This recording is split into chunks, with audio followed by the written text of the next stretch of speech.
సుందరాకారాన్ని గుణగణాలను నారద మునేంద్రులు వర్ణిస్తుంటే విని మీకు భార్యని కావాలని ఉవ్విళ్ళూరాను. ఆ అదృష్టమే ఈనాడు లభించింది. కానీ మీరు నిరాధారంతో పెడముఖంగా కూర్చున్నారు. ఎందుకు స్వామి అలుక? అలుక? అబ్బే లేదే. మనసిచ్చి మాట్లాడటం లేదు. కారణం చెప్పరాదా స్వామి? కారణమా? ఏమీ లేదే. మన్నించండి, మిమ్మల్ని విసిగించాను. ప్రశాంతంగా కొంచెం సేపు విశ్రమించండి. ఉండు హేమ, కొంత తడవు నన్ను ఏకాంతంగా ఉండనివ్వలేవు. నా మాట వినండి. కూర్చోండి స్వామి. అబ్బా, చెప్పితే వినవు కదా. ఏమిటిది? ఆ ముచ్చెమటలు? ముచ్చెమటలా? అబ్బే లేదే. అలసినట్లున్నారు.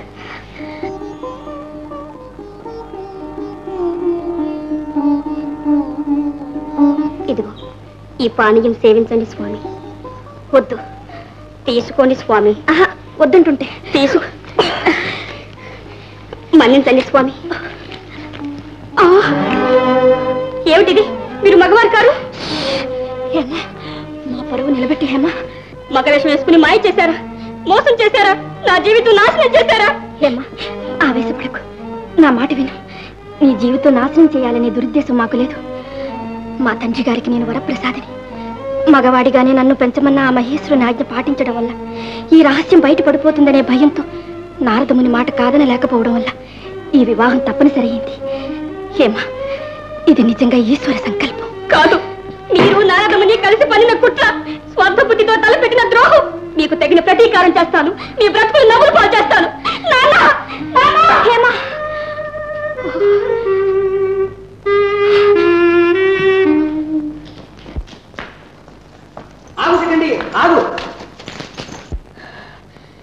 ఎందుకు మహర్షి? చేసిన మోసం చాలదా? ఆడుదానికి ఆడుదాన్ని ఇచ్చి వివాహం చేస్తే రహస్యం నిలుస్తుంది అనుకున్నారా? త్రికాలజ్ఞుడు కదా, కాబట్టే నీకు సహాయం చేద్దామని వచ్చాను కుమారా. ఇంకా కుమారా అని నాటకమే. కుమారుడవే, వరప్రసాదివి, కారణ జన్ముడవు. నాకంత మతిపోలేదు నారదా, దయచేయండి. కలవరపడకు నాయన, ఇది ఒక దేవరహస్యం. అదిగో ఆ కొండ చెరిన ఒక యక్షుడున్నాడు. వెళ్ళి అతని శరణ వేడు, నీకు పురుషత్వం అనుగ్రహిస్తాడు. వెళ్ళు. ఇది కూడా నాటకమేనా? సందేహించుకు, త్వరగా వెళ్ళు.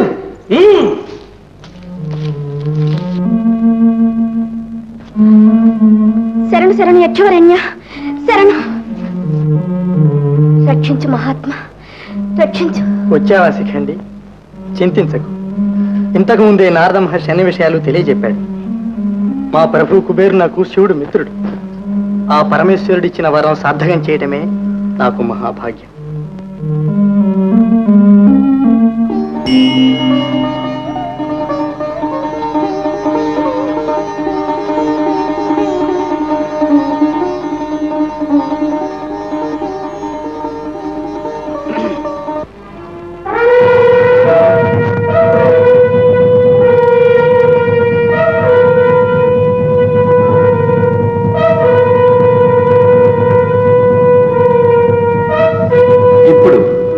దుర్యోధన భీమసేన కుమారులు తమ గదాయుద్ధ ప్రావీణ్యం చూపిస్తారు.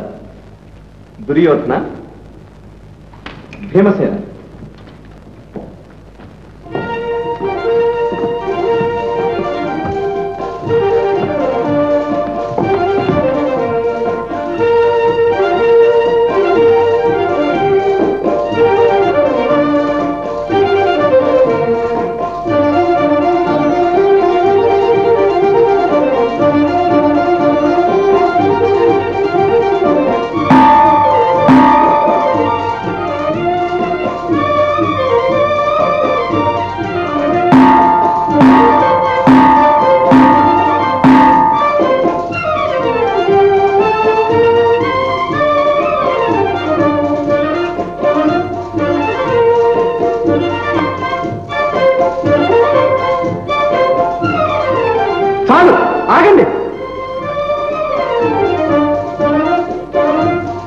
అశ్వత్థామ, విడిపించు. ఇప్పుడు అసాధారణ ప్రతిభావంతుడు అర్జున కుమారుడు తన ధనుర్విద్యా పాఠవం ప్రదర్శిస్తాడు.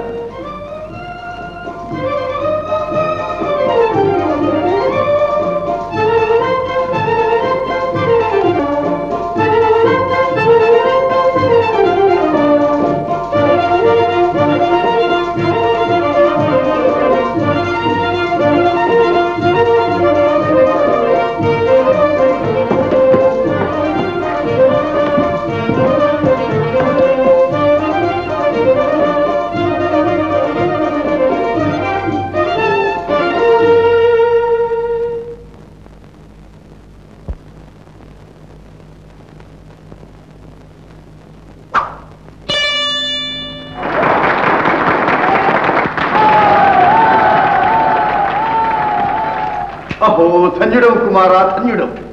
మహారాజా, రాజన్యులారు, పౌర మహాజన్లారు, శిష్యుడిని ప్రశంసించడం గురువుకి తగదు. కానీ ఆనందాతిశయం చేత చెప్పకుండా ఉండలేకపోతున్నారు. అర్జున కుమారుడు ప్రదర్శించింది అద్వితీయ నైపుణ్యం. ఇంతటి శస్త్ర విద్యా కౌశలం కలవాడి ప్రపంచమున లేడు. లేకేమి, ఈ కర్ణుడున్నాడు. ఆచార్యవర్య, అనుజ్ఞ ఇవ్వండి.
దేవత మనకి ఈ రూపంలో సాక్షాత్కరించింది.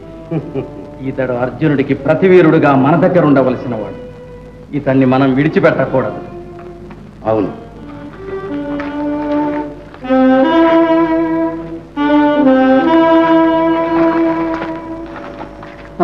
బాగు బాగు మహావీర, నీ పరాక్రమం అసమానం. నేటి నుండి నీవు మాకు ఆప్తమిత్రుడవు, సోదర సమానుడవు. కృతజ్ఞుడను మహారాజా. ఆచార్యవర్య, అసమానుడని మీరు కీర్తించిన మీ శిష్యుడు అర్జునునితో ద్వంద్వ యుద్ధానికి అనుమతించండి. అతని ధనుర్విద్యా ప్రావీణ్యం ఎంతవరకు తేలుస్తాను. కర్ణ, విలువని పేరంటానికి వచ్చి కారుకుతలకు నిష్కారణంగా నా శస్త్రాస్త్రాలకు బలి కాబోదు. చాలించు నీ ప్రగల్భాలు. సమర్థుడవైతే శరళాఘవం చూపించు. రా. అనుజ్ఞనివ్వండి ఆచార్య. ఆగండి.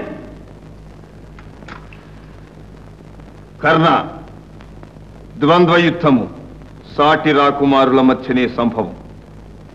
ఈ మహావీరుడు అర్జునుడు పాండురాజు పత్ని కుంతీదేవి కుమారుడు. మరి నీవు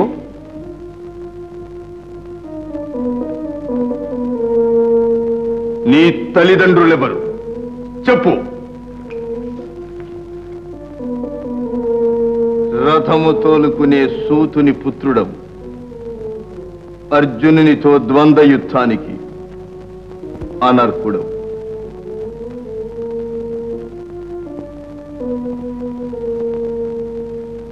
కురు పితామహ, పరాక్రమ ప్రదర్శనకు పుట్టుకతో ఏమి పని? ఇది కేవలము జాత్యహంకారం. జాతి గర్వముతో బాగుపడిన వారెవరూ లేరు. అర్హత అనర్హతలు నిర్ణయించేది కులము కాదు, శక్తి, శౌర్యం, ప్రతాపం. చాలించు సుతపుత్ర, నీ ధర్మ నిర్వచనం వినవలసిన దుర్గతి మాకింకా పట్టలేదు. వెళ్ళు. మిత్రమా,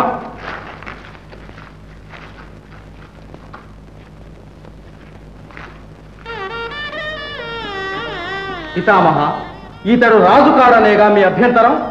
ఇప్పుడే ఇతని అంగరాజ్యాభిషిక్తులు చేస్తున్నాను.